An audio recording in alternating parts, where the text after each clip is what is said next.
তোমরা যারা ফেসবুকে পোস্টার প্রেজেন্টেশন করতে চাও আমাদের গ্রুপে জয়েন করতে পারো।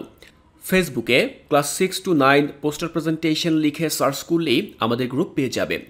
আমাদের এই গ্রুপে জয়েন হয়ে তোমার ক্লাসের সকল বিষয়ের পোস্টার অন্য সবার সাথে শেয়ার করতে পারবে। আসসালামু আলাইকুম প্রিয় শিক্ষার্থীরা, ইংরেজি বই থেকে আজকে আমরা আলোচনা করব 8.1.3 এই অ্যাক্টিভিটি নিয়ে। এখানে দেখো কি করতে বলা হয়েছে, now reflect on the activity in 8.1.2 and in groups ask and answer the following question. আমাদেরকে এর আগের যে অ্যাক্টিভিটি আমরা করেছিলাম 8.1.2 সেটি আমাদেরকে দেখতে বলা হয়েছে এবং তারপরে দলগতভাবে আমরা কি করব, নিচে কিছু প্রশ্ন দেওয়া রয়েছে, সে প্রশ্নগুলো আমরা উত্তর দেওয়ার চেষ্টা করব। তো আমরা তো এর আগের অ্যাক্টিভিটি দেখেছি, সেখানে আমরা একটি গল্প তৈরি করেছিলাম নিজেদের কল্পনা শক্তি ব্যবহার করে। তো আমরা মূলত সেটির ভিত্তিতেই এখন নিচের প্রশ্নগুলোর উত্তর দেওয়ার চেষ্টা করব। দেখো নিচে এখানে 1 2 3 4 চারটি প্রশ্ন রয়েছে, এই চারটি প্রশ্নের সমাধান আমাদেরকে লিখতে হবে। তো এখন আমি তোমাদেরকে দেখাবো যে ঠিক কিভাবে তোমরা এই চারটি প্রশ্নের সমাধান লিখতে পারো। তাহলে চলো আমরা দেখে নিচ্ছি যে কিভাবে আমরা কাজটি করতে পারি। শিক্ষার্থীরা, কাজটি রয়েছে আমাদের মূল বইয়ের 109 নম্বর পৃষ্ঠায়। আমাদের প্রথম প্রশ্ন হচ্ছে, what did you enjoy about the activity 8.1.2। 8.1.2তে যে অ্যাক্টিভিটি তুমি করেছিলে সেখানে তুমি কোন জিনিসটি বেশি এনজয় করেছো বা কোন জিনিসটি বেশি তুমি উপভোগ করেছো। তো দেখো এখানে অ্যান্সারে আমি ঠিক এভাবে লিখেছি, I really enjoyed the creativity and team work involved in the activity. আমি সত্যিকার অর্থেই উপভোগ করেছি the creativity and team work. Creativity মানে হচ্ছে সৃজনশীলতা, অ্যান্ড টিম ওয়ার্ক মানে হচ্ছে দলগত কাজ। তো যে সকল দলগত কাজ এবং সৃজনশীলতাগুলো এই অ্যাক্টিভিটিতে সম্পৃক্ত ছিল বা জড়িত ছিল সেগুলো আমি খুব ভালোভাবেই এনজয় করেছি বা উপভোগ করেছি। It was fascinating to see how everyone's idea came together to create something unique and exciting. দেখো শেষ এই বাক্যে আমি লিখেছি যে ইট ওয়াজ ফ্যাসিনেটিং, এটা আসলে খুব কল্পনাপ্রসূত একটা বিষয়। টু সি, এটা দেখার জন্য যে how everyone ideas came together, কীভাবে প্রত্যেকের আইডিয়া একত্রিত করে আনা হয় to create something unique and exciting. কোনো বিশেষ কিছু বা স্বতন্ত্র কোনো কিছু তৈরি করা, অ্যান্ড এক্সাইটিং অথবা উত্তেজনাকর কোনো কিছু তৈরি করা, এটি করতে আমার কাছে বিষয়টি খুবই ফ্যাসিনেটিং বা কল্পনাপ্রসূত মনে হয়েছে। তো প্রথম এই প্রশ্নটি আমরা দেখে নিলাম। দ্বিতীয় প্রশ্নে জানতে চাওয়া হয়েছে, how did your group use imagination to build the story. কীভাবে তোমার দলের যে সকল সদস্যরা রয়েছে তারা ইমাজিনেশন বা কল্পনা শক্তি ব্যবহার করেছে টু বিল্ড দ্য স্টোরি, একটি গল্প তৈরি করার জন্য। শিক্ষার্থীরা, তোমরা জানো যে আগের ক্লাসে আমরা কল্পনা শক্তি ব্যবহার করে দলগতভাবে একটি গল্প উপস্থাপন করেছিলাম। আমাদের সেই গল্পের বিষয়বস্তু ছিল একটি ছোট মেয়ে যে কিনা পাখিদের ভাষা বা পশু পাখিদের ভাষা বুঝতে পারে। তোমরা এখনও সেই ক্লাসটি যারা করোনি আমাদের কোর্সটিকে চ্যানেল থেকে সেই ক্লাসটি দেখে নিতে পারো। তো যাই হোক, আমরা এই প্রশ্নের উত্তরটি ঠিক এভাবে লিখতে পারি যে কিভাবে আমার দলের সদস্যরা তারা ইমাজিনেশন বা কল্পনা শক্তি ব্যবহার করেছিলেন। দেখো, hour group used imagination in various way to build the story. আমাদের গ্রুপটি বিভিন্ন উপায়ে তাদের ইমাজিনেশন বা কল্পনা শক্তি ব্যবহার করেছিলেন যাতে করে এই গল্পটি তৈরি করা যায়।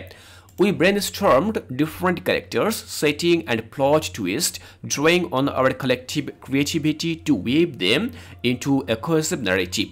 দেখো বেশ বড় একটি বাক্য, আমরা ভেঙে ভেঙে পড়লে বুঝতে পারবো। উই ব্রেনস্টর্মড, আমরা মস্তিষ্কে ধারণ করেছি বা মস্তিষ্ক প্রসূত এই বিষয়টা আমরা ধারণ করেছি ডিফারেন্ট ক্যারেক্টার্স, বিভিন্ন চরিত্র, সেটিংস অ্যান্ড প্লট টুইস্ট। গল্পে যে সকল ক্যারেক্টার বা চরিত্র রয়েছে, সেটিং এবং প্লট রয়েছে, এগুলোকে আমরা ব্রেনস্টর্ম করেছি বা মস্তিষ্কে ধারণ করেছি। Drawing on our collective creativity, আমাদের যে সকল ক্রিয়েটিভিটিগুলো রয়েছে, যে সকল সৃজনশীলতা রয়েছে সেগুলোকে আমরা সমন্বিত করেছি two we've them into a cohesive narrative, সেগুলোকে চমৎকার একটি ন্যারেটিভে বুনন করার জন্য বা উপস্থাপন করার জন্য। Each member contributed their own imaginative ideas. সকল মেম্বার, দলের সকল সদস্য কন্ট্রিবিউট করেছিল বা অবদান রেখেছিল their own imaginative idea, তাদের নিজস্ব যে কল্পনাপ্রসূত ধারণাগুলো রয়েছে সেগুলো উপস্থাপন করার জন্য। and together we crafted a story that was engaging and entertaining. এবং একত্রিত হয়ে আমরা এমন একটি গল্প তৈরি করেছি যেটা ছিল এনগেজিং, অর্থাৎ মানুষের তার সাথে সম্পৃক্ততা ছিল, অ্যান্ড এন্টারটেইনিং এবং অনেকটা বিনোদনমূলক ছিল। তাহলে শিক্ষার্থীরা, আমরা দেখলাম যে কিভাবে আমার দলের সদস্যরা তার ইমাজিনেশন বা তার যে সকল কল্পনা শক্তি রয়েছে সেগুলো একটি গল্প তৈরির ক্ষেত্রে ব্যবহার করেছিল। এরপরে আমরা পরবর্তী প্রশ্ন দেখব, যেখানে জানতে চাওয়া হয়েছে, did anything spark your imagination during the activity. এই অ্যাক্টিভিটি যখন তোমরা করেছিলে তখন তোমাদের কল্পনায় কোনো কিছু স্পার্ক করেছে কিনা বা কোনো স্ফুলিঙ্গ জ্বলে উঠেছে কিনা। দেখো এখানে স্পার্ক বলতে বোঝানো হয় মনের মধ্যে কোনো কিছু জ্বলে ওঠা বা আকর্ষণীয় হয়ে ওঠা, এরকম কোনো কিছু হয়েছিল কিনা। হোয়াট ইজ দ্যাট, যদি হয়ে থাকে তাহলে সেটি কি। তাহলে দেখো তার অ্যান্সার আমরা ঠিক এভাবে লিখতে পারি যে ইয়েস, ডিউরিং দ্য অ্যাক্টিভিটি, এই অ্যাক্টিভিটির সময় I was inspired by a particular detail mentioned by one of my group members. I was inspired, আমি অনুপ্রাণিত হয়েছিলাম by a particular detail mentioned by one of my group members, অর্থাৎ কোনো একজন group member, আমার দলের কোনো একজন সদস্য, তার বিশেষ একটি বিষয়ে সে যখন মেনশন করেছিল তখন আমি বেশ ইন্সপায়ার্ড হয়েছিলাম। তো সে বিষয়গুলো কি কি সেগুলো আমরা এখন দেখব। দেখো, they suggested a mysterious artifact hidden in the forest which sparked my imagination and led to a whole new subplot in our story. দেখো তারা আমাকে পরামর্শ দিয়েছিল a mysterious artifact hidden in the forest, অর্থাৎ জঙ্গলে কোনো একটি রহস্যময় বিষয় বা রহস্যময় কোনো একটি শিল্প যেটি লুকিয়ে রয়েছে সেটিকে উপস্থাপন করতে, হুইচ স্পার্কড মাই ইমাজিনেশন, যেটা কিনা আমার কল্পনাকে ঝলসে দিয়েছিল, and led to a whole new subplot in our story, এবং আমাদের গল্পের জন্য নতুন একটি সাবপ্লট সেটি তৈরি করে দিয়েছিল। ইট ওয়াজ এক্সাইটিং, এটা আসলে খুব এক্সাইটিং ছিল বা উত্তেজনাকর ছিল, to see how a single idea, এটা দেখা যে কিভাবে ছোট একটি ধারণা could ignite a chain reaction of imaginative thinking within the group, কিভাবে ছোট একটি আইডিয়া এটি আমাদের দলের সদস্যদের যে কল্পনা শক্তি রয়েছে সেটিকে একতাবদ্ধ করতে পারে। তো আমরা শিক্ষার্থীরা এই যে 3 নম্বর প্রশ্নটি রয়েছে এর সমাধান দেখে নিলাম। এরপরে সবশেষে আমরা আলোচনা করতে পারি দেখো 4 নম্বর যে প্রশ্নটি সেটি নিয়ে। এখানে জানতে চাওয়া হয়েছে, do you think your imagination help to write an amazing story, তুমি কি এটি মনে করো যে তোমার যে ইমাজিনেশন রয়েছে বা তোমার যে কল্পনা শক্তি রয়েছে এটি তোমাকে সাহায্য করেছে খুবই চমৎকার বা খুবই সুন্দর একটি গল্প লিখতে। Explain your answer with an example, তুমি তোমার উত্তরটি একটি উদাহরণের মাধ্যমে এক্সপ্লেইন করো বা ব্যাখ্যা করো। তো দেখো আমরা এই প্রশ্নের উত্তরটি ঠিক এভাবে লিখতে পারি যে হ্যাঁ, অ্যাবসলিউটলি, অবশ্যই, imagination is essential for writing an amazing story, কল্পনা শক্তি একটি গল্প লেখার জন্য অবশ্যই এসেনশিয়াল বা অপরিহার্য। It allows us to think outside the box, এটি আমাদেরকে বাক্সের বাইরে গিয়েও চিন্তা করতে সাহায্য করে। এখানে আউটসাইড দ্য বক্স বলতে বোঝানো হয়েছে আমরা সাধারণত যে চিন্তাভাবনা করি সে সকল চিন্তাভাবনাগুলো আমাদের সম্ভবের মধ্যেই হয়ে থাকে, কিন্তু যখন আমরা আমাদের কল্পনা শক্তি ব্যবহার করি তখন আমরা এমন কিছু চিন্তা করতে পারি যা সাধারণত সম্ভব নয়, অর্থাৎ আমাদের সামর্থ্যের বাইরে গিয়েও কিন্তু আমরা চিন্তাভাবনা করে থাকি।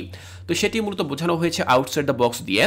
ক্রিয়েট ইউনিক ক্যারেক্টার্স, এই কল্পনা শক্তি স্বতন্ত্র যে সকল চরিত্রগুলো রয়েছে সেগুলো সৃষ্টি করে, and setting and device unexpected plot twist that captivate readers, এটি বিভিন্ন সেটিংস তৈরি করে এবং বিভিন্ন আনএক্সপেক্টেড প্লট তৈরি করে, টুইস্ট তৈরি করে, দ্যাট ক্যাপটিভেট রিডার্স, যেগুলো কিনা একজন পাঠককে ক্যাপটিভেট করে বা সেই পড়ার মধ্যে একেবারে আটকে রাখে।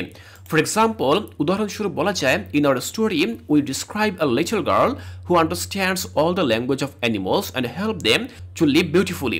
দেখো শিক্ষার্থীরা, আমাদেরকে কিন্তু আমাদের অ্যান্সার এক্সপ্লেন করতে বলা হয়েছিল এক্সাম্পল দিয়ে। তো আমরা উদাহরণস্বরূপ বলতে পারি, ইন আওয়ার স্টোরি, আমরা আমাদের গল্পে we describe a little girl who understand the language of animals, একটি ছোট মেয়েকে আমরা ডিসক্রাইব করেছিলাম যে কিনা পশু পাখিদের ভাষা বুঝতে পারে, and helps them to live beautifully, এবং তাদেরকে সুন্দরভাবে বেঁচে থাকার জন্য সাহায্য করে। উইদাউট ইমাজিনেশন, কল্পনা শক্তি ছাড়া বা কল্পনা করা ছাড়া, our story would have been dull and predictable. দেখো বলা হয়েছে যে কল্পনা ছাড়া আমাদের গল্পটি একেবারে জাল হয়ে যেত বা একেবারেই রসকসহীন হয়ে যেত, অ্যান্ড প্রেডিক্টেবল, এবং সামনে কি হতে চলেছে সেটাও বোঝা যেত। lacking the creativity and excitement that make a story truly remarkable, সুতরাং এ ধরনের ক্রিয়েটিভিটি এবং এক্সাইটমেন্ট যদি গল্পে থাকে, that makes a story truly remarkable, সেটা সত্যিকার অর্থে একটি গল্পকে truly remarkable বা উল্লেখযোগ্য বা স্মরণযোগ্য করে রাখে।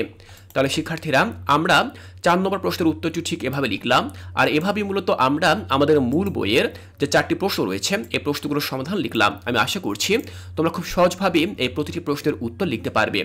এর পরবর্তী ক্লাসে আমরা চলে যাব আমাদের মূল বই থেকে পরবর্তী অ্যাক্টিভিটি 8.2.1 এই অ্যাক্টিভিটিতে। এখানে আমরা একটি কবিতা পাবো, চমৎকার একটি কবিতা, if I had but two little wings. এই কবিতাটি লিখেছেন কবি এস.টি. কোলারিচ। এই চমৎকার কবিতাটি এর পরবর্তী ক্লাসে আমি তোমাদেরকে বাংলায় অর্থ সহ বুঝিয়ে দেব। তাই কোর্স টিকায় এর পরবর্তী ক্লাসগুলো দেখার আমন্ত্রণ জানিয়ে আজকের এই ক্লাসটি এখানেই শেষ করছি।